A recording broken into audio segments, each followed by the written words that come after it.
She called my job pathetic, right before riding her trainer in the house I paid for. I watched from the hallway, her moans echoing off the tile. My hands didn't shake. Not then. Because I knew how this would end, with her sobbing over the one thing she can't fake. Not perfume. Not sweat. It was that sterile scent you only catch in gyms, rubber mats and industrial cleaner, clinging to her skin like a secret. Ashley never used to smell like that. Back when she pretended to be interested in me, she came home soft, floral, vanilla. Now. She reeked of someone else's world. She said it was the trainer.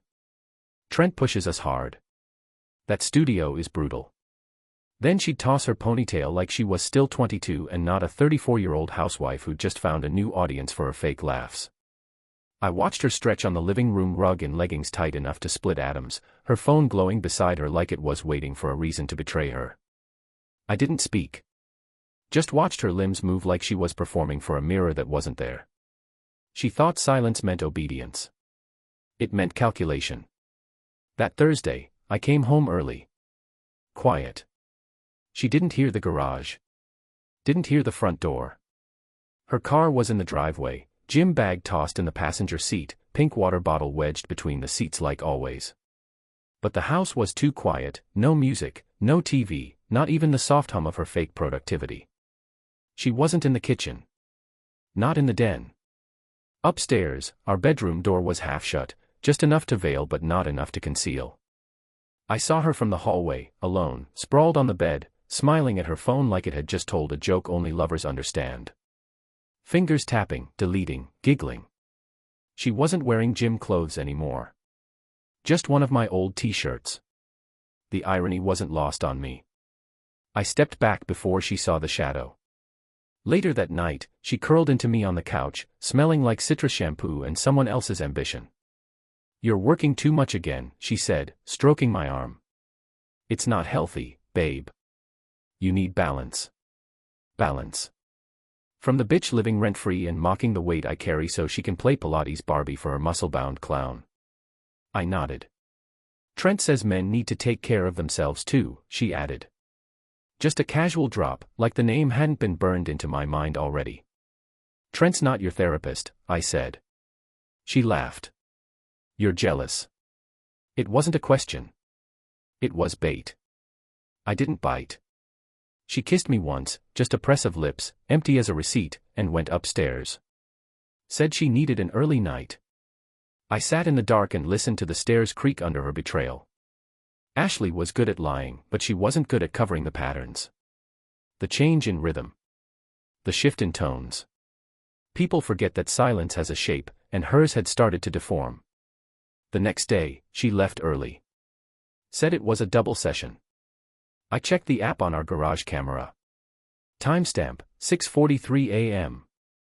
She pulled out wearing yoga pants and a jacket, coffee in one hand, gym bag slung over her shoulder. She kissed her phone before tossing it into the passenger seat. She didn't know I'd mirrored her location months ago. It started as something petty, one of those find your partner apps you install when trust still lives. But I never deleted it. And I never told her I had admin access. She didn't go to the gym. She parked on Larkspur Avenue. Middle of a cul-de-sac, lined with upscale condos and leased sedans. One of them belonged to him. I watched the dot pause for 20 seconds. Then it moved again. Into his building. Stayed still. 3 hours later, she messaged me a photo, her sweaty and glowing in front of a brick wall with a kettlebell. Killed me today. It was an old picture. I reverse searched it. Posted on her trainer's IG 2 months ago. That night, she was all smiles. Wore lingerie she hadn't touched in years. Straddled me like she meant it. Whispered things she used to say when we were new. It should have made me angry. Instead, I stared past her shoulder and thought about how easy it would be to rip it all down. Because once you've seen someone fake pleasure, you start to question every smile they've ever given you. The kettle screamed. Ashley didn't move. Just sat at the kitchen island, legs crossed, scrolling her phone like she was studying for a test. I watched her thumb flick through Instagram reels, abs, poses, protein bowls. She didn't even flinch when the whistle shrieked. I let it boil a few more seconds before killing the heat. She finally looked up. You okay? Fine. She tilted her head like a curious dog. You seem. I don't know. Off. That was rich. Coming from the woman who disappeared for half the day and came back glowing like she'd swallowed sunlight. She always noticed my moods. Never her own. That's the kind of selfish that doesn't scream, it oozes. She reached across the counter and touched my hand. Want to come with me tomorrow? Trent does couples sessions. There it was again. His name. Like a brand she couldn't wait to flash. Thought it was just training, I said, steady. She laughed. It is. But he likes when couples stay connected. Physically, emotionally. You know, aligned. Aligned. Like she was some chakra guru instead of a suburban snake with contour and a gym crush. I stared at her nails, fresh French tips, clean and perfect. She never did that for me. Not anymore. Her hands used to be practical. Now they were for display. I played dumb. What time? Early. 6. He likes to start before the world wakes up. Of course he does. I agreed. Not because I wanted to meet her trainer. Because I wanted to see the lie in motion. Watch her squirm under the weight of it. She kissed my cheek before bed. Lingering. Like she was convincing herself I still mattered. Like she was keeping the mask straight for one more scene. That night, I checked the cameras again. 11:42 p.m. She went outside. Phone in hand. Whispering. Laughing softly near the hedges like a teenager sneaking calls under covers. The audio was faint, but I caught one phrase. I'll distract him. Don't worry. I didn't sleep. The next morning, I was ready by 5. Dressed in black joggers and an old hoodie. Ashley wore bright spandex, her hair in a perfect braid, lipstick subtle but visible. She looked like she belonged in a fitness ad. I looked like I wanted to break something. She drove. Played soft R&B on the way. Hummed. Tapped the wheel like the world was hers. We pulled into the gym lot at 5:58. Only one other car there, a black BMW with a dent on the passenger side. She saw it too and stiffened. Just for a second. Then smiled. That's Trent's. He's always early. I said nothing. Inside, the gym smelled like rubber and effort. Music pulsed low from hidden speakers. Mirrors on every wall. I could see every angle of us, the husband and his cheating slut, walking into her fantasy like we were guests. Trent met us at the back. Tall, tan, teeth too white. Muscles like sculpted arrogance. He offered his hand. I didn't take it. He smiled wider. You must be Mark. Heard a lot about you. I bet. Ashley laughed, too loud. Babe, don't be weird. I wasn't weird. I was observant. I watched his eyes track her body, not like a trainer. Like someone who'd already mapped the territory. I watched how she didn't flinch when he touched her hip to adjust her posture. I watched how her breath caught just slightly when he corrected her stance. We did squats. Deadlifts. Partner stretches. I kept pace. Watched. Collected. Trent tried to bond, jokes, banter, forced camaraderie. I gave him nothing. An hour in, Ashley excused herself to the restroom. He turned to me. She's been doing great, he said. Really committed. I looked him in the eye. You fuck all your married clients? He blinked. Laughed like I was joking. That's not funny, man. I wasn't joking. His face tightened. You're way off. Am I? Ashley came back before it went further. Her smile faltered when she saw us standing like that, two men in a silent war. She didn't ask. Just looped her arm through mine. Let's get smoothies, she chirped. We did. Small talk. Forced laughter. She watched me too closely. Like she was trying to figure out if I knew. If I suspected. I let her. That night, she was quiet. Sat on the porch for over an hour, staring at the dark. Phone in hand. No calls. No texts. Just silence. Like the guilt was circling and she wasn't ready to face it. She came to bed late. Slid in without touching me. I didn't move. Because I knew the walls were closing in. And she still thought she could breathe. I found the first real crack on a Tuesday. Her laptop was open on the kitchen counter. Normally, Ashley closed everything, even the apps she wasn't using. She said clutter gave her anxiety. But that morning, she was rushing, late for her deep tissue recovery, which I'd come to understand meant 2 hours in Trent's condo with her phone on Do Not Disturb. She left in a swirl of peppermint lotion and fake smiles. I waited a full 5 minutes before touching the laptop. No passwords. She trusted the silence between us too much. It was an email draft. Not sent. Not deleted. Just sitting there like a confession half swallowed. I can't keep lying. He's not stupid. I think he knows. But I don't know how to leave without wrecking everything. No name. No signature. No full recipient address, just the letter T in the to field. That was all I needed. I took a screenshot. Then deleted the draft and closed the lid. That evening, I set the dinner table like normal. Her favorite wine. Roasted salmon. Folded napkins. I even lit the candle she liked, the one she always said made the house feel intentional. I was playing a role, just like she was. Ashley came home glowing. Her skin flushed, eyes bright.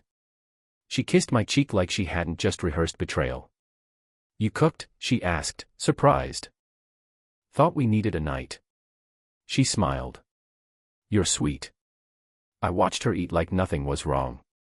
I watched her chew and nod and talk about how Trent thinks I've plateaued, and how she might need to push harder next cycle. She said the word cycle like it was sacred. Like she was training for a life she hadn't invited me into. Midway through the meal, she reached for her wine and knocked over her fork. It hit the tile with a sharp clatter. When she bent down to grab it, her phone slipped from her pocket and hit the floor, screen up. It was lit. A name on the lock screen. Trent. I didn't flinch. Just sipped my wine. She scrambled for it, laughing nervously. "Ugh, sorry. He's such a group texter. Always sending dumb memes." "Sure," I said. I saw her chest rise, fast and hale, caught. She changed the subject. Started talking about her sister, about maybe visiting her next month in Arizona. It could be good for us. Change of scenery. Us. She still used that word like it had meaning. After dinner, she suggested a movie. She picked something light. Rom-com, classic misdirection. She curled into my side with her head on my chest like she used to when we were dating. I held her. Quiet. The next morning, I left early. Told her I had a client meeting out in Lakewood. Truth was, I parked 2 blocks away and waited. At 8:17 a.m., she left the house. Same gym bag. Same ponytail. But this time, her eyes scanned the street longer before she pulled away. She didn't see me. She wasn't looking for truth, just threats. Her car drove straight to Larkspur. Parked. I waited. 10 minutes. 20. Then I walked. Didn't ring. Didn't knock. Just leaned against the hood of her car and waited.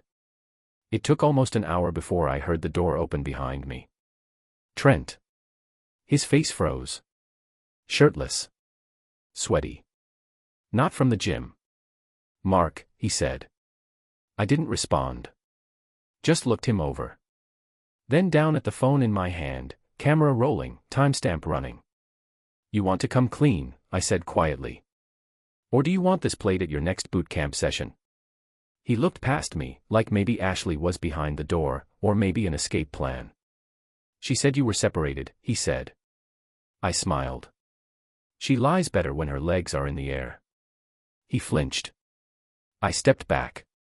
"Next time, lock the door." I left before Ashley could see me. I wanted her guessing. I wanted her squirming. Because it's not just about catching a cheating bitch in the act. It's about letting her feel the weight of being watched. That night, she came home shaken. Said traffic was bad. Said her session ran late. I asked nothing. Just handed her a glass of wine and turned on the same rom-com. She didn't drink it. She sat there, eyes flicking toward me every few seconds like she was waiting for the moment to break. But I wasn't done watching. I was just getting started. Ashley started narrating her days like a YouTube vlog. I stopped by Trader Joe's after the gym, ran into Marcy from yoga. You remember Marcy, right? I nodded. She didn't notice the difference between remembering and pretending. We talked for, 20 minutes.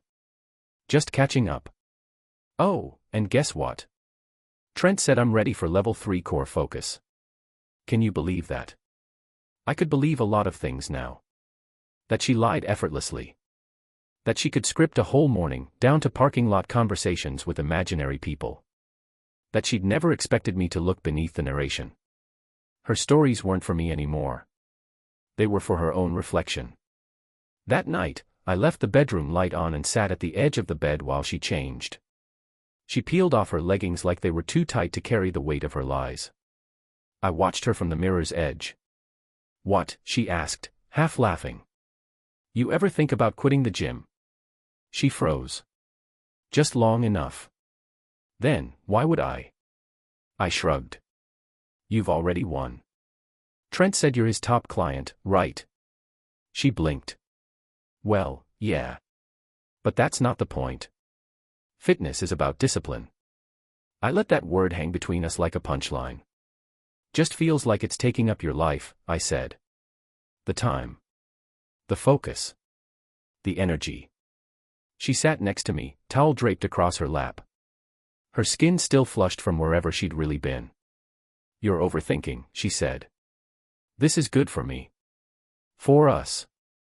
When I feel strong, I bring that back here. Back here. Like I was the charity case getting the scraps of her wellness journey. I turned to her, finally. Met her eyes in the mirror. You happy? I asked. She tilted her head. Are you? I smiled. I asked first. There was a beat. Her mouth opened, then closed. Like she almost said the truth and swallowed it at the last second. I'm trying to be, she said. That was the only honest thing she'd said in weeks. Later that night, I pulled the footage from the security cam hidden in the laundry room. I'd set it up the same day I found the email draft. Tiny pinhole lens. No one ever notices the laundry room. At 11:17 a.m., Ashley came home. Alone. Bag in hand. She walked straight into the living room, pulled out a clean tank top from the basket, sprayed it with water, and rubbed it under her arms. Then she dabbed at her forehead with a wet towel. I watched the entire ritual unfold like theater. She wasn't just lying. She was staging her story frame by frame. By the time I shut the laptop, I wasn't angry. I was prepared. She thought she was the director. But all I had to do was record. The next morning, she was sweet. Made me coffee. Said she had a surprise for me next weekend, some wellness retreat she'd found with couples packages.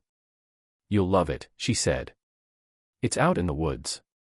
No phones. Just nature and presence. I nodded.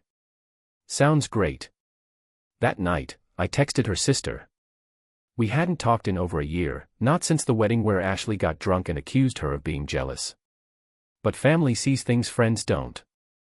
I didn't say much. Just, you think Ashley's been different lately? She responded faster than I expected. Yeah. Weirdly secretive. Defensive. I asked about you too and she changed the subject. Then another. Why? What's going on? I didn't answer. I didn't need to. Ashley had built a world on the assumption that I would stay passive. That I would drown in my own doubt while she rewrote the story. She didn't realize I'd already started flipping pages. The next day, I brought home flowers. Just because, I said. She cried. Not because of guilt. Because she thought the con was working. She wrapped her arms around me and said, "You're the best thing that ever happened to me." And I whispered, "I know." Because when a snake wraps around you, it's not trying to hold you. It's waiting for the right time to squeeze. The truth didn't arrive like a slap. It settled like dust. It started with the smartwatch. She left it charging on the kitchen counter. Bright pink band, cracked at the edge from some fake accident she'd described weeks ago. I dropped it in the parking lot running to class. Her voice had been high-pitched, too detailed. Always a tell. The screen lit up as I walked past. Just enough to catch it. 1,223 calories burned. Session, private training, 3 hours 42 minutes. No gym session lasts that long. Not with a trainer who rotates clients every 45 minutes. Unless, of course, you're not training. You're performing. 4-1-man. On repeat. I opened the health app. Heart rate spikes. Elevated zones. But not in intervals. A single sustained peak. More like a roller coaster climb than a workout. No notes, no logged exercises. Just raw data, silent and damning. I screenshotted it. Airdropped it to my laptop. Stored it in a folder titled Mortgage Docs. Because Ashley never touched financial folders. Numbers made her nervous. 2 days later, I mirrored her phone. It wasn't difficult. She used the same password for everything, her dog's birthday. For digits that unlocked the world she thought I'd never step into. The first thing I found was a muted text thread. Trent. You wear that tight blue set tomorrow. The one that makes me forget you're married. She replied with a photo. Mirror selfie. Tongue out. Ring off. And then another. I wish I could sleep over again.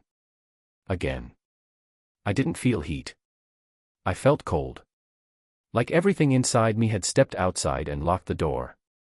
The thread was full of plans. Deceit wrapped in emojis.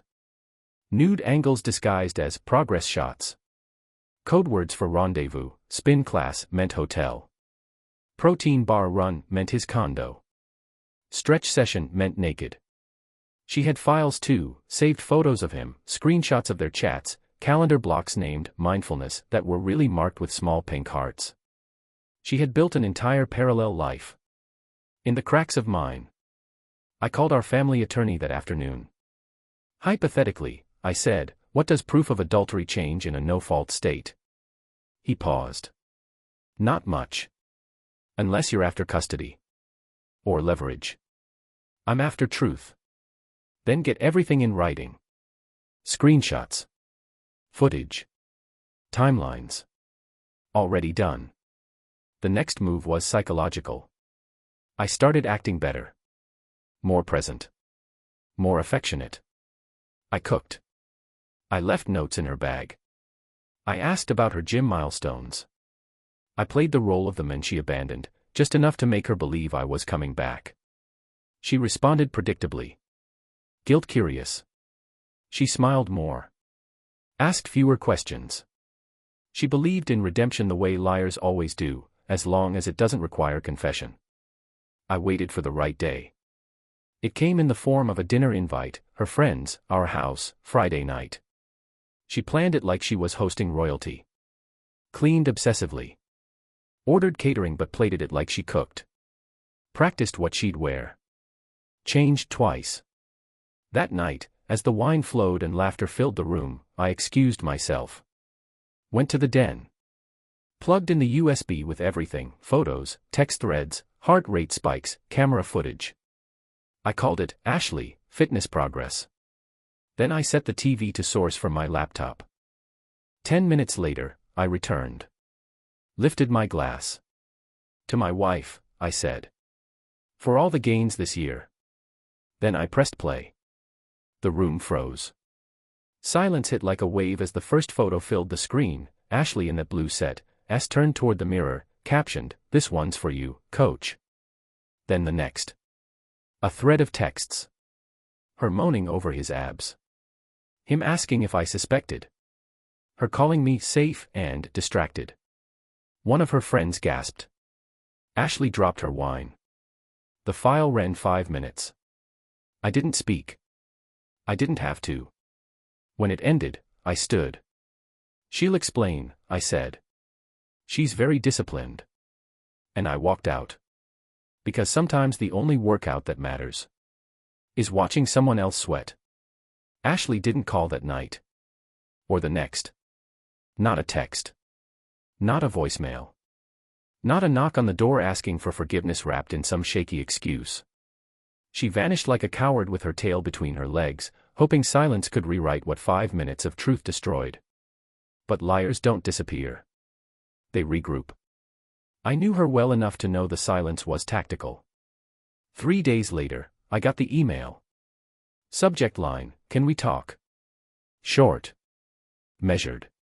Like she'd spent hours chiseling it into something that looked humble. Mark. I'm sorry for everything. I made horrible choices. I don't recognize the person I became. Please, let's talk, just once. You deserve that. We both do.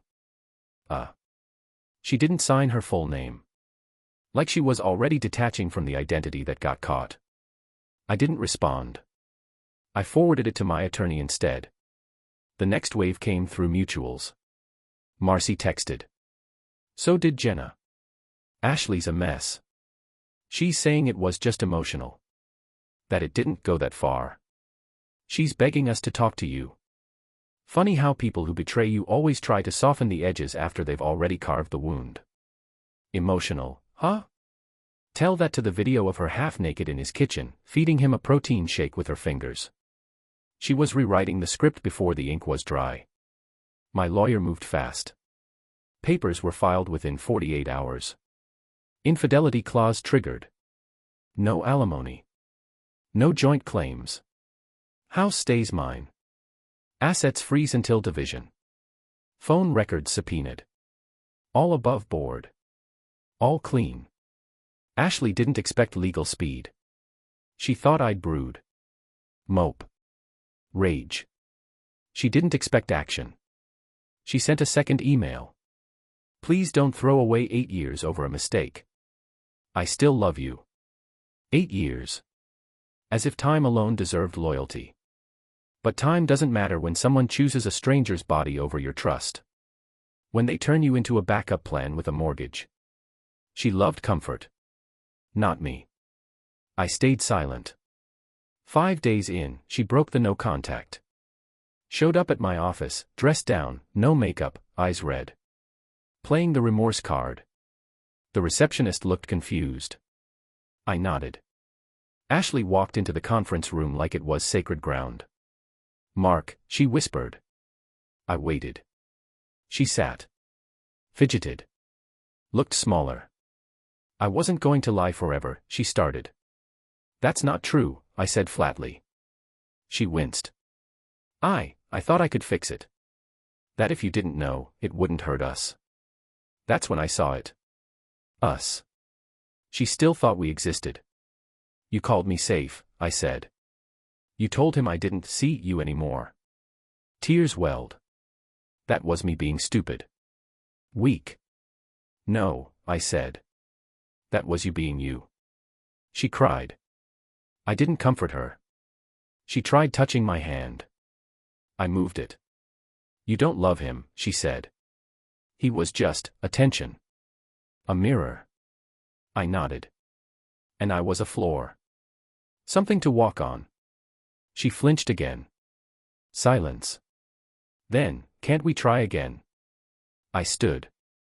I already did. For 8 years. She looked up, mascara cracked. You're really doing this? I already did it. She left with her head low. That night, I texted Trent. One line. She's all yours now. Good luck. No response. But I knew what that silence meant. She'd already burned her second bridge. Because the thing about snakes. They shed their skin for survival. But the venom's always the same. The day the divorce papers were served, I made sure she was dressed for the performance. Ashley had a branding shoot at her gym.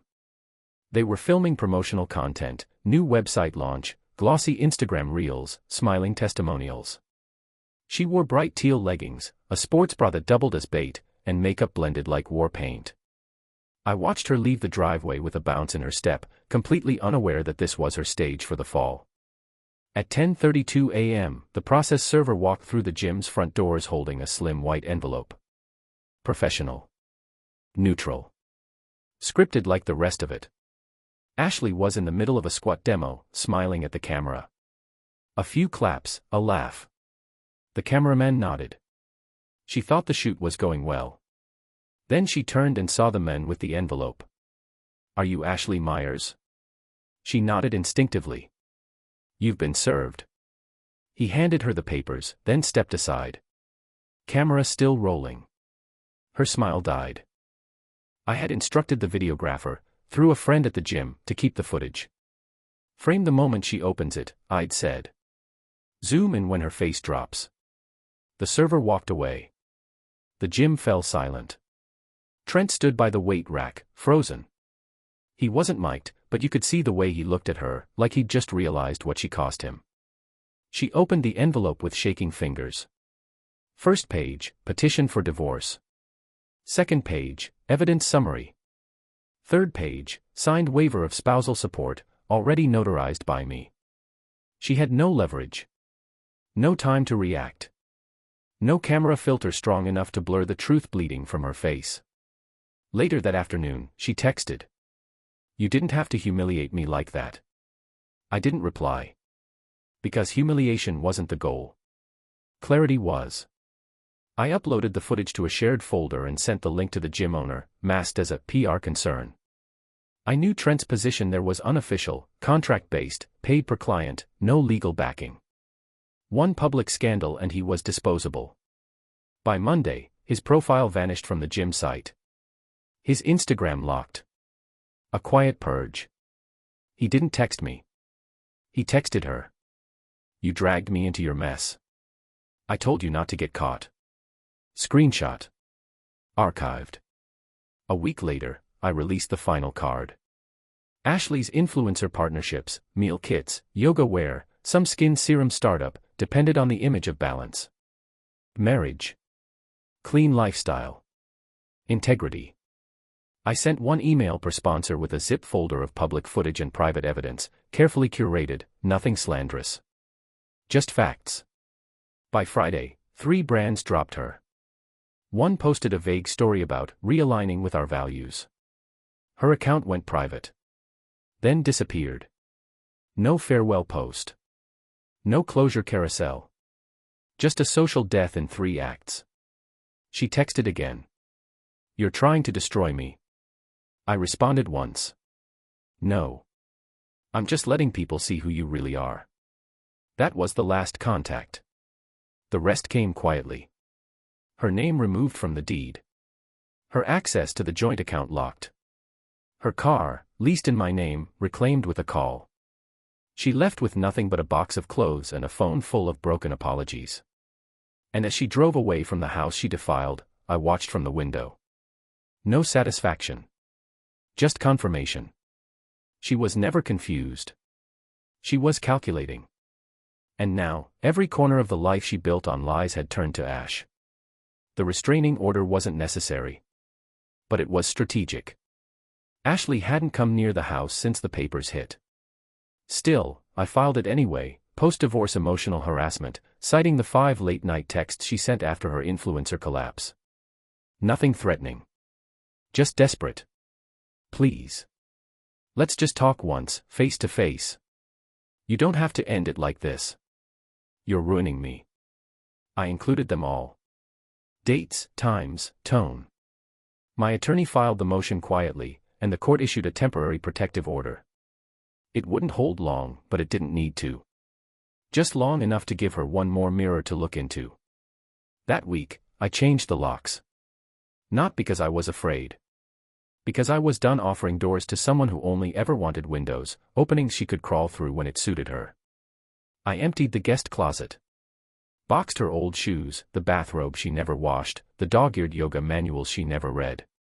Set them outside on a rainy Thursday with a polite note, "Return to sender." I didn't wait for her to pick them up. But I did watch the footage later. She pulled up in Trent's BMW. Alone. No makeup. Hoodie pulled low. She got out, stared at the box, then at the door. She didn't knock. She just stood there. The rain soaked through the cardboard. Her hair clung to her face. She didn't move for 5 full minutes. Then she left it all behind. I deleted the footage. Trent was already gone. Word spread through the fitness circle that he'd taken a job 2 states away. Something quieter. Fewer eyes.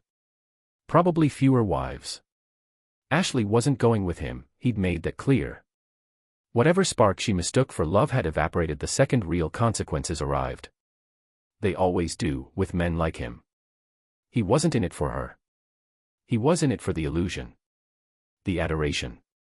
The easy, dangerous chemistry of someone else's wife. She was a thrill. Not a choice. The week our divorce finalized, I posted one thing. A photo of the house, clean, sunlit, silent, with a single caption. Peace is expensive. I paid in full. No names. No venom. Just finality.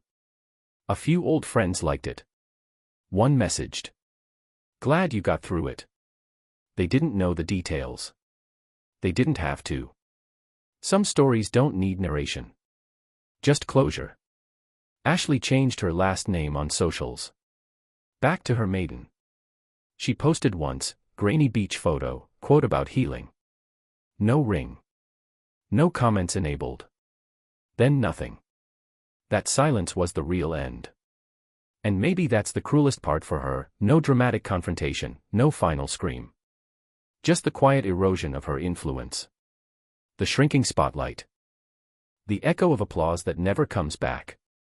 I didn't tell anyone the full story. Not my family. Not her friends. I didn't need revenge tours or public trials. She outed herself. I just provided the lighting. I never told my parents why it ended. They asked, of course. In that gentle, probing way older couples do when they still believe in forever. I told them it wasn't working anymore. My father nodded. My mother touched my arm. Neither pushed. I think they knew. The truth has a way of trailing behind you, even if no one says it out loud. Ashley didn't contest the final judgment. She signed where she was told. Initialed every clause. No appeal, no fight. Just a name scrawled like a signature on a failed lease. The day the court stamped it, finalized, sealed, closed, I took off work early. Drove to the lake. Brought nothing but keys, a notebook, and silence. It was cold. Midwinter. The kind of stillness that makes even the birds think twice before speaking. I sat on a bench and opened the notebook. At the top, I wrote one word. Cost. Then I listed it out. 8 years of memory. 1 ring. 2 houses. Hundreds of lies. 3 weeks of evidence. 5 minutes of exposure. 0 apologies that mattered. I ripped out the page. Folded it once. Tossed it into the lake. That night, I returned to the house. My house. Everything smelled like lemon cleaner. The windows were open. Air moving again. Her scent was gone. I slept in the center of the bed, diagonal. Stretched out. No empty half waiting for a ghost. The next morning, I made 1 cup of coffee. 8 eggs from a real plate. Sat on the porch and watched the street wake up without her. She didn't call again. I think even she knew there was nothing left to salvage. She'd gambled on my silence. Bet everything that I'd bury the truth for the sake of comfort. But I didn't explode. I didn't beg. I exposed her. And that's the part no one prepares for. Not the yelling. Not the threats. The silence. The locked doors. The absence. She's still out there, somewhere. Rebuilding her mask. Latching onto someone new. Someone who hasn't learned to read her tells yet. But I don't watch. I don't check her socials. I don't say her name. I don't drag the story out longer than it needs to be. She doesn't get that from me. What she gets is nothing. No closure. No comeback. No echo. Just the memory of the day she lost everything. Not because she cheated. But because she thought I wouldn't do a thing about it.